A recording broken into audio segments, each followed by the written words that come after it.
जय माँ इंद्राक्षी जय अम्बे। इंद्राक्षी धाम में आप सभी का हम हार्दिक स्वागत करते हैं।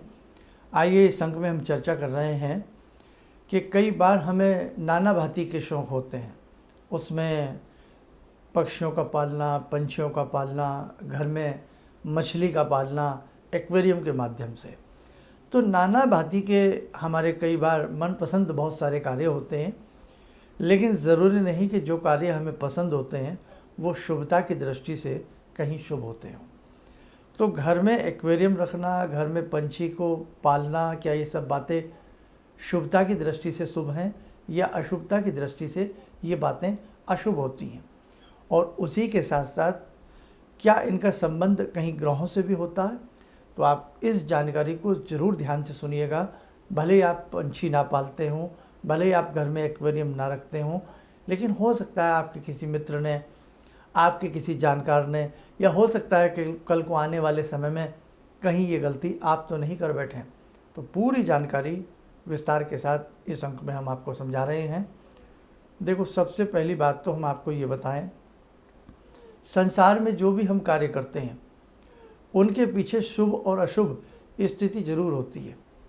हम अच्छा वर्क करते हैं तो शुभता की स्थिति हमें प्राप्त होती है, और हम अपने कार्यों को कुछ इस प्रकार से करते हैं कि साहब हमारा तो शौक़ हुआ और किसी की जान गई, कि हमारा तो शौक़ हुआ और किसी की जान गई। हमने तो पंछी पिंजरे में कैद कर लिया, 1.5 बाई 1.5 का पिंजरा, बड़ी है 2 बाई 2 का पिंजरा, लेकिन किसी को जन्म भर के लिए हमने एक बड़ी सज़ा सुना दी। हमने, जैसे एक कैदी बड़े से बड़ा जुल्म करता है, जब जाकर के उस पर केस चलता है, बहुत लंबी चौड़ी बहस होती हैं, वकीलों का टकराव होता है, सारी बात सुनी जाती है, सारी बात समझी जाती है, तब जाकर के वो केस फाइल होता है। और अंजाम की स्थिति में यदि वास्तव में उस व्यक्ति की गलती होती है तब उसे सज़ा दी जाती है। और सज़ा के साथ साथ यदि उसके कर्म बहुत बुरे होते हैं, उसके कारनामे बुरे होते हैं, तब उसे उम्र कैद तक की सज़ा दी जाती है। लेकिन अब हम यहाँ पंछी के बारे में समझें कि उस पंछी की क्या सज़ा है। उस पंछी ने ऐसा क्या गुनाह किया है कि हमने उसको 1.5 बाई 1.5 के पिंजरे में या 2 बाई 2 के पिंजरे में हमने उसे उम्र कैद की सज़ा दे दी है ना हमने। तो हमारा वो शौक़ हो सकता है, लेकिन उस पंछी को हमने जाने अनजाने में उम्र कैद की सज़ा दे दी है। उस पंछी से हमने उसकी उड़ान को छीन लिया है, उस पंछी से हमने उसके आकाश को छीन लिया है। कितनी दुख की बात है। अब आप स्वयं इस बात का आकलन कर सकते हैं, क्या ये हम पाप नहीं कर रहे हैं? अब आप सोचते हैं कि नहीं साहब, पंछी तो बहुत बिकते हैं, बहुत लोग पालते हैं, वो आप छोड़ दीजिए। दुनिया में जो लोग गलत कर रहे हैं उसका अनुसरण हमें तो नहीं करना ना। अब उसी के साथ साथ ध्यान रखें, बहुत व्यक्ति कई बार ये कहते हैं जीवन में हमने कोई पाप नहीं किया, जीवन में हमने कोई बुराई नहीं की। तो देखो, जाने अनजाने में कई बार हमसे बहुत बड़ी गलतियां हो जाती हैं, जैसे कि मिसाल के तौर पे आज हमने आपसे बताया। अब एक बात इसी के साथ साथ और सुने। अब आइए जानते हैं हम एक्वेरियम के बारे में। अक्सर हम अपने शौक़ के लिए घर में मछली पालन करते हैं, बात तो यही कही जाएगी। एक शीशे का जार रख लेते हैं, कोई छोटा कोई बड़ा, अपने अपने हिसाब से, और उसमें हम मछलियाँ पालते हैं। अक्सर आप देखना वो मछलियाँ महीने में, 15 दिन में, 10 दिन में मरती रहती हैं, और उसमें फिर हम रंग बिरंगी सुनहरी मछलियाँ दूसरी भी डालते रहते हैं। तो ये भी वही वाली बात हुई कि हम उनका समुंदर उनसे छीन लेते हैं, हम पानी की अथाह गहराई उनसे छीन लेते हैं, और जिस प्रकार से वो पानी में अपने परिवार के संग अच्छे से घूमें फिरें, अपने जीवन का आनंद लें, तो वो आनंद भी हम उनका अपने आनंद की वजह से छीन लेते हैं। ध्यान रखना, यदि आपकी कुंडली में जरा से भी राहु कमज़ोर हुए, या राहु आपकी कुंडली में विष योग बनाते हुए, या आपकी कुंडली में राहु चंद्र ग्रहण या सूर्य ग्रहण बनाते हुए राहु की अंतर्दशा, प्रतंत्र दशा, महादशा जरा सी भी अशुभ हुई, तो उस घर के परिवार के लोगों के ख़ास तौर से घुटनों में दर्द रहेगा, पैरों में दर्द रहेगा, तनाव की स्थिति रहेगी, और कई बार यहाँ तक की पीड़ा होती है कि राहु जब अपनी पर आते हैं तो राजा को रंग तक बनने में देर नहीं लगती, वो व्यक्ति शनै शनै बर्बाद होता चला जाता है। तो ग्रहों की बात भी समझ में आती है, लेकिन ग्रहों से पहले होती है इंसानियत। हाँ, कोई पंछी ऐसा है, लाचार है, मजबूर है, पंख टूट गए, किसी वजह से वो पक्षी का कोई एक्सीडेंट हो गया या कुछ ऐसा हादसा हो गया, उसका आप मरहम पट्टी के लिए उसे आप अपने संग प्रेम से रख सकते हैं। और फिर वो नहीं जाना चाह रहा है तो वो बात अलग है, लेकिन ध्यान रखना कि साहब अपने आनंद के लिए जब जब हम पक्षियों को कैद करके पालते हैं या हम एक्वेरियम घर में इस प्रकार से रखते हैं, या किसी भी पशु को हम सताने की स्थिति में, पशु को, पक्षी को सताने की स्थिति में हम उसे कारागार का रूप दे देते हैं, उसे हम कैदी बना लेते हैं, उसे हम बंधन में ले आते हैं, तो ये एक बहुत पीड़ा का सब्जेक्ट होता है। तो ध्यान रखना, कभी भी हम जीवन में जब भी हम अपने शौक़ करें, अपना कोई आनंद प्राप्ति का हम कोई भी ऐसा साधन हम ढूंढें, तो वो हमारी आनंद प्राप्ति का ऐसा साधन ना हो जो किसी के आंसुओं से होकर के गुजरता हो, जो किसी के दुख से होकर के गुजरता हो, जो किसी के जीवन की समापना के ऊपर से गुजरता हो।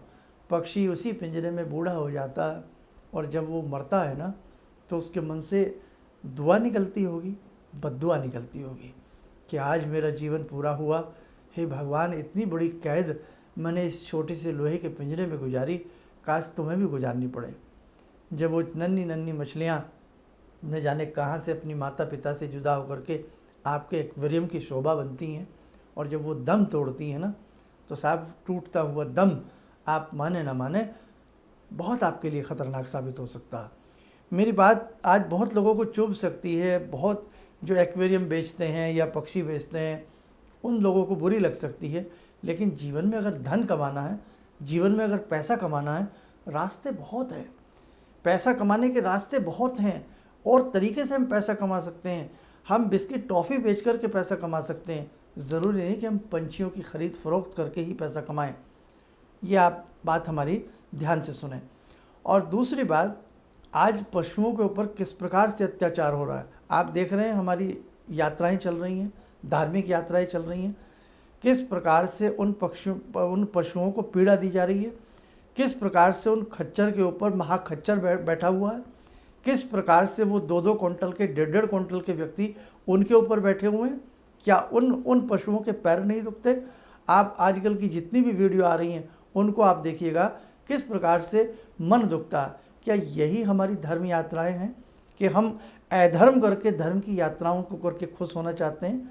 अधर्म से मतलब हमारा क्या है कि जब हमारे धर्म में ये कहा गया है कि धर्म की विजय हो, अधर्म का नाश हो, प्राणियों में सद्भावना हो, कहा गया है ना, तो कहाँ से सद्भावना है हमारे अंदर?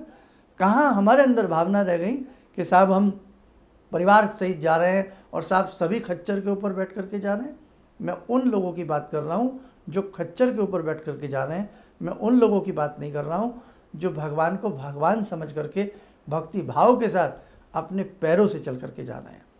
इसलिए ध्यान रखना, बड़ा दुख लगता है उन घोड़ों को किस प्रकार से उन खच्चरों के ऊपर अत्याचार किया जाता है, उन्हें मार पीट करके खड़ा किया जाता है और उनको भोजन दिया जाता है या नहीं ढंग से दिया जाता है, ये कोई देखने वाला नहीं है। उनके पेट में दर्द है, उनके पैरों में दर्द है, कोई देखने वाला नहीं।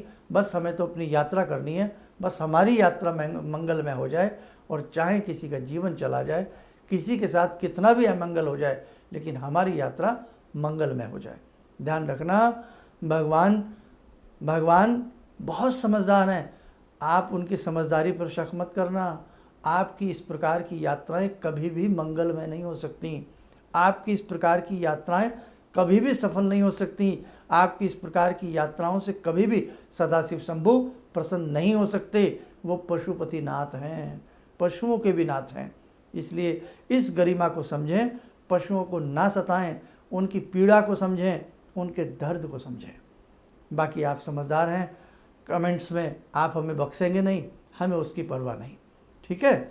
लेकिन गलत बात तो फिर गलत ही होती है। आप देखो, आज का ये सब्जेक्ट रहा, तो आज मैं आप सबसे चाहूँगा जो भी हमारे कार्यक्रम देख रहे हैं कि 2 मिनट के लिए बहुत अंतर्मन से जगत जननी जगदम्बा से हम प्रार्थना करें कि हे माँ, उन सभी व्यक्तियों को सद्बुद्धि दो जो जबरन पशुओं को पालते हैं, पक्षियों को पालते हैं, जो जबरन एक्वेरियम घर में रखते हैं, जो पशुओं के ऊपर अत्याचार करते हैं। हे भगवती, हे जगत जननी, आप तो माँ हैं, आप पशुओं की भी माँ हैं, आप पक्षियों की भी माँ हैं, आप सबकी माँ हैं। तो हे माँ, उन सभी का दर्द आपकी कृपा से दूर हो जाए, और जो इस प्रकार से मानवता से परे जाकर के क्रूर कार्य करते हैं, हे माँ, उन्हें आप सद्बुद्धि प्रदान करें।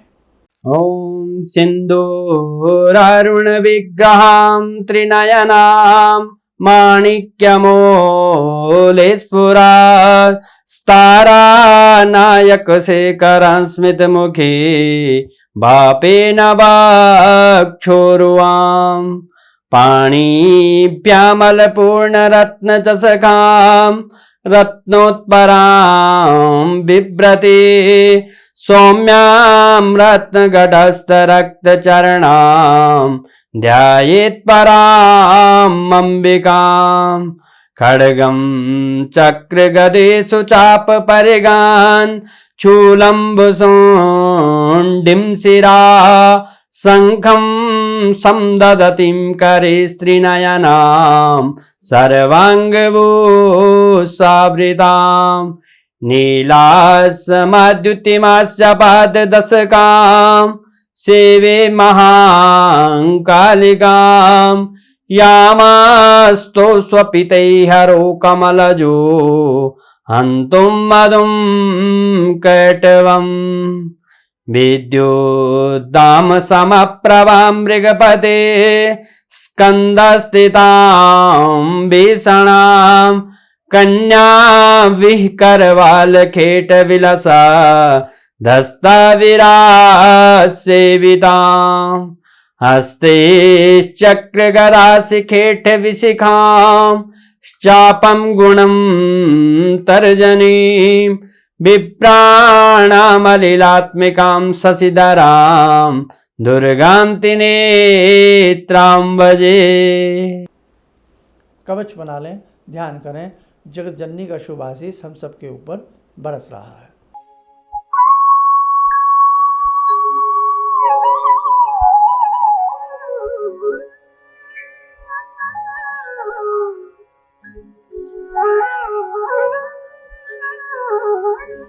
ओम बोलते हुए नेत्र खोलें, सामान्य हो जाए। देखो साधकों, बहुत सारे चिंतन के सब्जेक्ट हैं जो हमें उठाने पड़ेंगे, और आने वाला समय मैं आपको पिछले कई वर्षों से कह रहा हूँ, बहुत ही भीषण है, बहुत ही खतरनाक हैं।